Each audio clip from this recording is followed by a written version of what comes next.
Ada satu fase dalam hidup yang tidak pernah diajarkan oleh siapapun. Fase ketika kamu akhirnya berhenti menggenggam sesuatu yang selama ini kamu perjuangkan dengan seluruh hatimu. Melepaskan bukan keputusan yang lahir dalam semalam. Ia muncul setelah terlalu banyak malam yang kamu habiskan dengan menguatkan diri sendiri, setelah terlalu banyak harapan yang kamu kubur sendirian, setelah terlalu banyak pertanyaan yang tidak pernah dijawab oleh orang yang kamu tunggu. Dan ketika akhirnya kamu benar-benar memilih untuk melepaskan, bukan karena kamu berhenti mencintai, tetapi karena kamu akhirnya mulai mencintai dirimu sendiri, disitulah takdir mulai bergerak. Pada saat kamu berhenti mengejar, berhenti menunggu, berhenti berharap, hidup menunjukkan sesuatu yang selama ini tidak pernah kamu lihat. Bahwa orang yang kamu perjuangkan dengan sepenuh hati, mungkin sebenarnya bukan orang yang ditakdirkan untuk tinggal. Bahwa seseorang yang kamu kira tidak bisa hidup tanpamu, ternyata baik-baik saja tanpa kehadiranmu. Dan ironinya, mereka yang dulu seolah tak peduli, pelan-pelan merasakan kekosongan ketika kamu tidak lagi ada di sana. Kepergianmu yang tenang adalah ujian bagi banyak hal. Menguji ketulusan seseorang, menguji siapa yang benar-benar kehilanganmu, menguji siapa yang ternyata hanya nyaman ketika kamu selalu ada, tetapi tidak pernah benar-benar menghargaimu. Dan pada akhirnya waktu akan membuktikan sesuatu yang menyesakkan. Tidak semua orang yang kamu inginkan layak kau pertahankan. Tidak semua yang kau jaga akan kembali ketika kau berhenti berlari mengejar mereka. Namun yang paling menarik, yang paling menyakitkan sekaligus membebaskan, adalah ketika kamu menyadari bahwa setelah kamu melepaskan, kamu menjadi lebih kuat dari yang kamu kira. Kamu mulai menemukan kembali dirimu yang dulu hilang. Kamu mulai kembali bernapas tanpa beban. Kamu mulai melihat masa depan yang sebelumnya tertutup oleh bayangan seseorang. Inilah hal yang tidak pernah diceritakan orang-orang. Kadang Tuhan tidak mengambil sesuatu untuk menghukummu. Kadang Dia mengambil seseorang dari hidupmu supaya kamu bisa melihat apa yang selama ini tidak kamu sadari. Versi dirimu yang jauh lebih berharga dari apapun yang pernah kamu perjuangkan.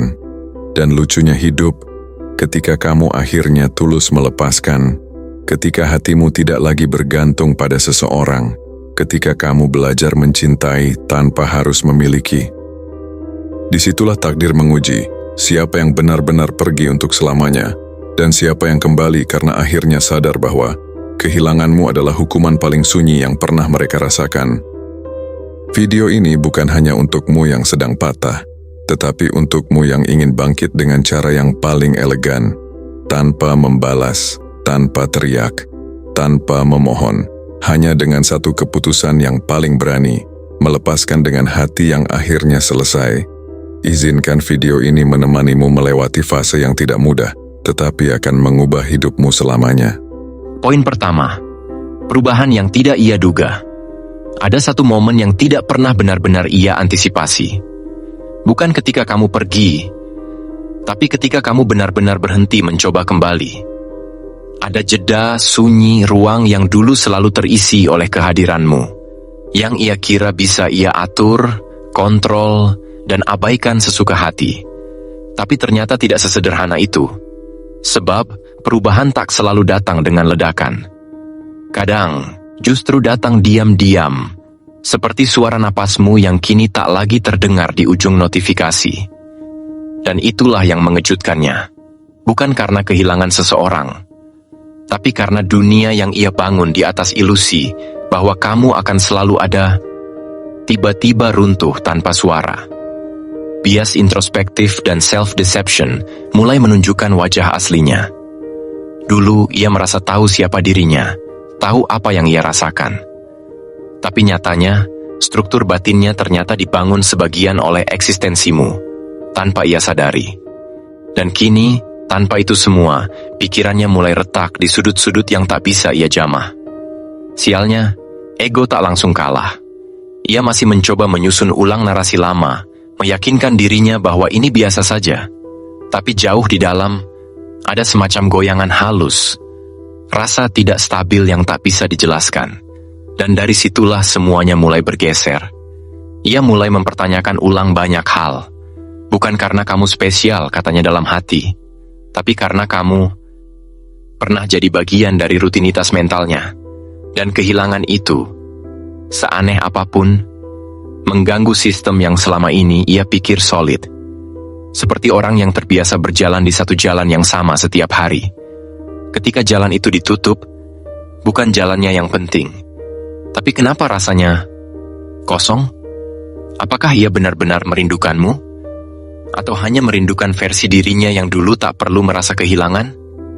Satu hal yang pasti, perubahan ini bukan hanya tentang kamu, tapi tentang dirinya sendiri, yang kini harus berdamai dengan kenyataan bahwa ternyata dia tak sekokoh yang ia bayangkan. Dan sekarang, saat kamu benar-benar tak lagi ada, pertanyaan itu menggantung di pikirannya. Dengan sunyi yang jauh lebih keras dari kata-kata. Apa yang sebenarnya telah hilang? Mari lanjutkan. Poin kedua, kehadiran yang tak ia sangka akan dirindukan. Lucunya, bukan perpisahan besar yang paling membekas, tapi justru hal-hal kecil yang dulu dianggap biasa, yang tak pernah ia hitung sebagai kehilangan, sampai kamu berhenti melakukannya.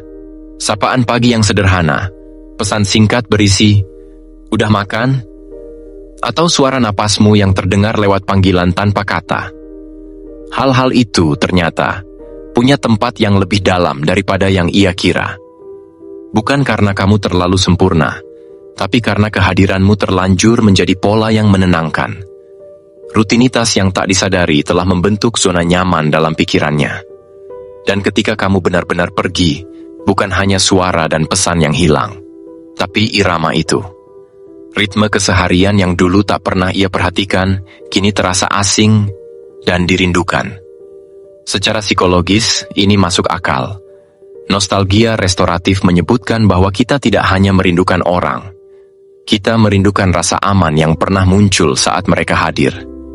Dan tubuh, tanpa izin logika, menyimpan semua itu. Kadang muncul saat malam terlalu sunyi, atau saat ada lagu yang tiba-tiba mengingatkan. Dan, ya, semua itu semakin kuat jika tak pernah ada perpisahan yang jelas. Ketika kamu tidak mengucapkan selamat tinggal, otaknya kesulitan menutup narasi. Masih ada celah, masih ada harapan samar, dan itu cukup untuk membuat rindu berkembang liar. Bahkan mungkin menyamar sebagai penyesalan. Tapi mari kita jujur sebentar. Apakah yang dirindukan benar-benar kamu? Atau mungkin peran yang kamu isi dalam hidupnya? Bisa jadi, kamu adalah saksi diam dari bagian dirinya yang dulu lebih tenang, lebih hangat, lebih terbuka. Dan sekarang, ketika kamu pergi, bukan hanya kehilangan dirimu yang terasa, tapi juga kehilangan dirinya yang dulu. Kehadiranmu bukan sekadar eksistensi, tapi cermin. Dan kini, cermin itu tak lagi ada. Maka muncul kerinduan, bukan untuk kembali, tapi untuk memahami siapa aku saat itu, yang kini terasa begitu jauh. Dan mungkin, di sanalah letak pelajaran yang sebenarnya. Kamu tak perlu hadir kembali. Karena mungkin, yang ia cari, bukan lagi kamu, tapi dirinya sendiri. Poin ketiga, pikirannya mulai mengisi kekosongan. Diam-diam, pikirannya mulai bekerja, tapi bukan dalam bentuk solusi, melainkan pengulangan. Fragmen-fragmen lama yang tiba-tiba muncul lagi, dalam potongan, samar, tapi begitu hidup. Suaramu, wajahmu. Kalimat yang kamu ucapkan setengah bercanda, tapi entah kenapa terus berputar di kepalanya. Lucu ya? Dulu dia bisa tertawa lepas. Sekarang, tawa itu hanya gema yang berakhir jadi pertanyaan. Ketika kamu benar-benar berhenti mengejarnya, yang tertinggal bukan hanya ruang kosong di notifikasi, tapi semacam jeda panjang yang tak bisa ia isi dengan cepat. Otak manusia memang tidak tahan dengan kekosongan. Dan saat kehilangan terjadi, ia akan berusaha mengganti. Bukan dengan orang baru, tapi dengan skenario lama yang diputar ulang. Kadang masuk akal, kadang tidak. Tapi setidaknya, terasa akrab. Disinilah muncul bias yang jarang disadari. Tanpa sadar, ia menciptakan percakapan khayal denganmu. Bukan untuk berdamai, tapi agar dirinya tetap merasa berarti. Karena bagi banyak orang, lebih baik dihantui kenangan daripada benar-benar sendirian. Bahkan ada studi yang menunjukkan, saat tak ada tempat berlabuh, manusia akan menciptakan pelabuhan sendiri. Sekalipun itu hanya di kepala. Bayangkan malam itu. Semua sudah sunyi. Tapi dalam pikirannya, kamu hadir. Bukan sebagai dirimu, tapi sebagai proyeksi. Versi dari kamu yang bisa ia kendalikan, ajak bicara, bahkan, sayangnya, ia salahkan. Itu bukan kamu. Itu adalah dirinya yang berusaha memproses kehilangan. Dan kalau kamu tanya kenapa pikiran bisa seperti itu, jawabannya sederhana. Karena rasa kehilangan butuh logika untuk bisa diterima. Tapi ironisnya, logika itu sendiri dibangun dari narasi lama yang sudah tidak berlaku. Akhirnya, ia terjebak dalam siklus. Berpikir, berandai, dan berputar lagi. Tapi bisa jadi, di balik semua keramaian imajinatif itu, ada sesuatu yang mulai tumbuh. Kesadaran kecil bahwa ruang kosong ini tidak harus ditambal. Mungkin hanya perlu diamati, dihargai. Karena dari situ, seseorang bisa mulai membangun dirinya, bukan dari ingatan, tapi dari pemahaman. Dan mungkin, dari situ juga, ia bisa benar-benar mulai merelakanmu. Poin keempat, putaran ulang emosional dimulai. Kadang lucu juga ya. Bagaimana satu peristiwa bisa terus muncul berulang-ulang dalam kepala seseorang, bahkan ketika dunia sudah berjalan jauh ke depan. Kamu udah nggak ada, tapi anehnya kamu justru hadir. Lebih sering dari sebelumnya. Bukan karena kamu datang, tapi karena pikirannya mulai menciptakan versi barumu yang hanya hidup di sana, di benaknya sendiri. Dan begitulah siklus ini dimulai.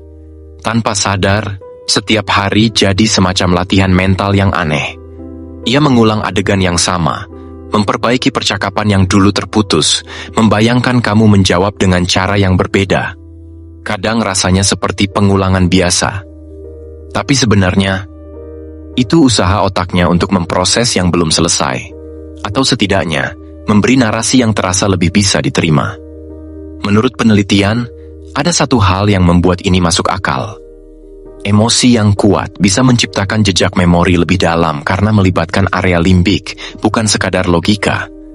Makanya, meskipun kamu sudah nggak hadir secara fisik, sensasinya tetap terasa nyata.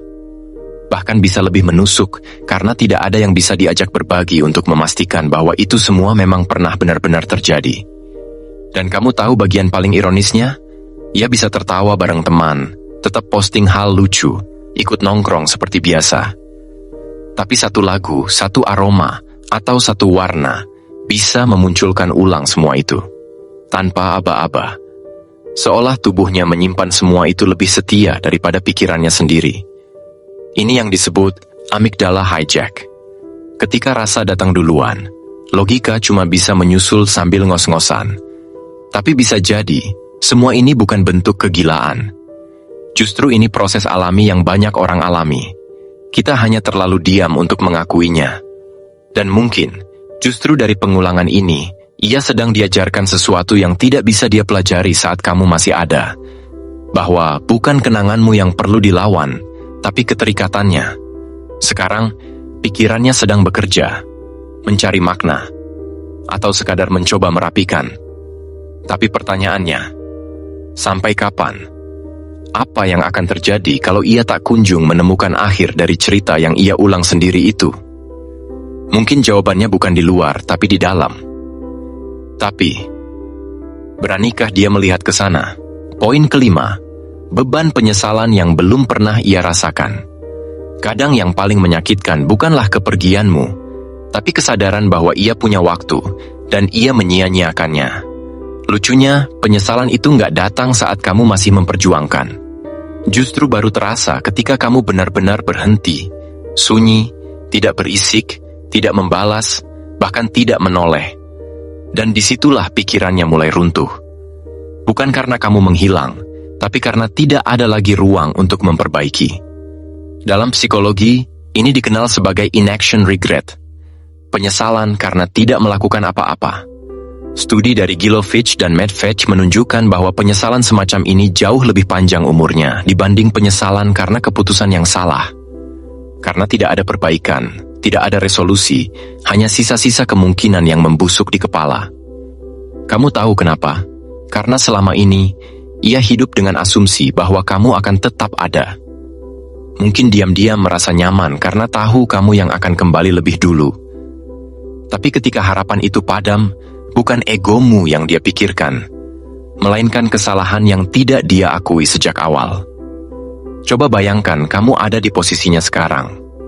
Duduk sendirian, mendengar lagu yang dulu cuma jadi latar suara dari momen kecil bersamamu. Sekarang lagu itu bukan lagi musik, tapi semacam lorong yang membawanya kembali ke versi dirinya yang dulu tidak tahu bahwa senyum yang ia anggap biasa ternyata akan jadi kemewahan yang sulit diulang. Dan yang paling membingungkan, perasaan bersalah itu tidak bisa dilampiaskan ke siapa-siapa. Tidak ada konflik yang bisa ditutup dengan kata maaf. Tidak ada perpisahan yang bisa diulang. Hanya ada satu suara. Kenapa dulu aku enggak? Pertanyaan yang muncul terlambat adalah bentuk karma paling halus. Dan dia tahu, kali ini tidak ada kamu yang akan menjawabnya. Tapi bukan berarti semuanya berakhir di sana. Karena di balik semua luka yang ia coba sembunyikan, mungkin perlahan ia sedang belajar satu hal. Bahwa penyesalan bukan untuk disimpan, tapi untuk ditransformasikan. Mungkin ini awal dari kesadaran baru. Tapi ya, seperti biasa, kesadaran itu datangnya justru saat kamu benar-benar sudah tak ada. Dan sekarang, pertanyaannya bukan lagi, apa yang terjadi jika aku kehilangannya? Tapi, apa yang akan aku lakukan agar kehilangan ini punya arti? Poin ke-6. Egonya mulai goyah. Ada saat ketika diam justru membuat lebih gaduh daripada ribut. Dan kamu tahu, keheninganmu sekarang bukan lagi dianggap sebagai kehilangan, tapi sebagai ancaman diam-diam. Karena selama ini, dia terlalu sibuk mempertahankan sesuatu yang bahkan tidak sepenuhnya ia pahami. Bukan kamu, tapi versi dirinya yang ingin kamu lihat. Versi yang kuat, tak peduli, tak butuh validasi. Tapi aneh ya, saat kamu berhenti mengejarnya, justru bagian itu yang mulai retak duluan. Sekarang pikirannya mulai membisik pelan. Kalau aku tidak dikejar, masih pantaskah aku dianggap diinginkan? Dan itulah titik gentingnya. Bukan kehilanganmu, tapi kehilangan tempatnya untuk terlihat berharga. Biasanya sih, ini tidak langsung tampak. Munculnya samar, ia tetap terlihat tenang. Tapi secara halus responsnya mulai berubah. Suka menyindir di status, tiba-tiba sering muncul di lingkaranmu. Mulai mengomentari hal-hal kecil, seolah masih terhubung padamu. Padahal sebenarnya, ia sedang mengecek, masih ada pantulan dirinya di matamu atau tidak. Menurut teori self-determination, harga diri sejati itu tumbuh dari dalam, dari otonomi dan koneksi yang tulus. Tapi ketika ego terbiasa hidup dari reaksi orang lain, maka diammu bukan sekadar hening. Itu seperti cermin yang tak lagi memantulkan sosoknya. Dan kita semua tahu, tak ada yang lebih menantang ego selain kebebasan orang lain untuk tidak peduli lagi. Nah, disinilah bagian menariknya. Keruntuhan kecil itu, jika dia cukup jujur pada dirinya, bisa jadi awal. Karena banyak dari kita yang membangun identitas hanya untuk dilihat, bukan untuk dikenali. Tapi apa jadinya jika citra itu roboh? Mungkin, untuk pertama kalinya, dia akan berhenti membuktikan sesuatu dan mulai mencari siapa dirinya. Jika bukan dari siapa yang ia taklukkan, tapi dari siapa yang ia rela lepaskan. Dan kamu? Ya, kamu hanya diam. Tapi diam itu bukan kelemahan. Justru, mungkin itu cara paling bijak menunjukkan bahwa kamu tak lagi ikut bermain di panggung yang sama. Jadi sekarang, menurutmu, siapa sebenarnya yang sedang kehilangan? Mari kita pikirkan pelan-pelan. Poin ke-7. Rasa penasaran berubah menjadi obsesi. Awalnya hanya ingin tahu, sekilas, 1-2 kali scroll. Cek story diam-diam, cari tahu siapa yang dekat denganmu sekarang. Tapi tanpa sadar, rasa penasaran itu tumbuh pelan, lalu membesar. Dan kini, dia mulai kehilangan kendali atas pikirannya sendiri. Aneh ya, kamu bahkan nggak melakukan apa-apa, tapi diammu, ketidakpedulianmu, kebebasanmu, justru jadi bahan bakar yang tak habis-habis untuk spekulasi. Semakin kamu menjauh, semakin pikirannya menyempit, mengitari bayanganmu terus-menerus. Kenapa kamu bisa secepat itu berubah? Apa kamu benar-benar sudah lepas? Atau kamu cuma sedang balas dendam secara elegan? Ia tidak akan bertanya langsung. Tapi itu justru masalahnya. Karena jawaban yang tidak bisa dicari, akhirnya diciptakan sendiri. Dan disanalah obsesi mulai tumbuh. Bukan lagi soal kamu, tapi tentang ilusi harapan yang tak kunjung selesai. Penelitian tentang limerence bilang, otak manusia akan memperbesar makna dari sesuatu yang sulit didapat. Scarcity memicu rasa penting, dan ketidakpastian justru menyalakan dopamin. Maka wajar jika kamu, yang kini tak bisa disentuh, tiba-tiba terasa lebih signifikan dibanding saat kamu ada. Parahnya, ini bisa berkembang jadi loop. Seperti orang yang tahu dia nggak lapar, tapi tetap terus mengunyah karena takut. Kosong. Salah satunya, dia mulai mencari crumbs, jejakmu sekecil apapun, lalu menjadikannya konfirmasi palsu bahwa kamu masih peduli. Padahal, bisa jadi kamu hanya sedang hidup. Dan mungkin, yang paling ia takutkan sekarang bukan kehilanganmu, tapi kehilangan makna dari semua yang pernah ia perjuangkan. Sekarang bayangkan ini. Kamu duduk di sebuah kafe yang dulu sering kalian kunjungi. Tapi hari ini, kamu duduk sendiri. Tak ada notifikasi darinya, tak ada nama dia di riwayat pencarian. Tapi kamu merasa ringan, karena untuk pertama kalinya, kamu tidak ingin tahu dia ada di mana. Sementara itu, dia masih di sana, terjebak dalam pikirannya sendiri. Bertanya-tanya tentang kamu, menebak, mencari tanda, menyusun ulang semua yang pernah kamu katakan. Tapi kamu sudah selesai. Dan itu membuatnya semakin terobsesi. Pertanyaannya, obsesi itu datang karena cinta? Atau karena dia tak siap menerima bahwa kamu sudah benar-benar bebas darinya? Silakan kamu jawab sendiri. Atau, biarkan waktu yang mengajarkan. Poin ke-8, fantasi tentang dirimu semakin kuat. Kadang kamu nggak perlu lagi muncul, cukup bayangmu saja, dan sisanya akan ia isi sendiri. Karena begini, saat kamu benar-benar pergi, bukan hanya ruang di hidupnya yang kosong, tapi juga narasi batin yang terbiasa berputar dengan namamu. Dan saat itu hilang, otaknya tidak tinggal diam. Ia mulai mengisi ulang cerita, tapi bukan dengan realitas, melainkan dengan versi terbaik dari kamu yang pernah ia ingat. Lucunya, versi itu mungkin bahkan lebih baik dari kenyataanmu dulu. Lebih sabar, lebih hangat, lebih paham. Dan kamu tahu kenapa? Karena ingatan manusia itu selektif. Bias negatifnya menurun. Yang tersisa hanya potongan-potongan manis yang diputar ulang, hingga terasa seperti kebenaran baru. Inilah yang disebut positive illusions. Bentuk pertahanan diri, bukan cinta, tapi tetap terasa nyata. Kamu mungkin sedang hidup biasa saja, menata diri, menyeduh kopi seperti biasa. Tapi di kepalanya, kamu sedang hadir, dalam versi yang nyaris sempurna. Kamu mendengarkannya tanpa menyela, tersenyum tanpa syarat, menjawab setiap keraguannya dengan ketenangan. Versi kamu yang tidak pernah menutup pintu.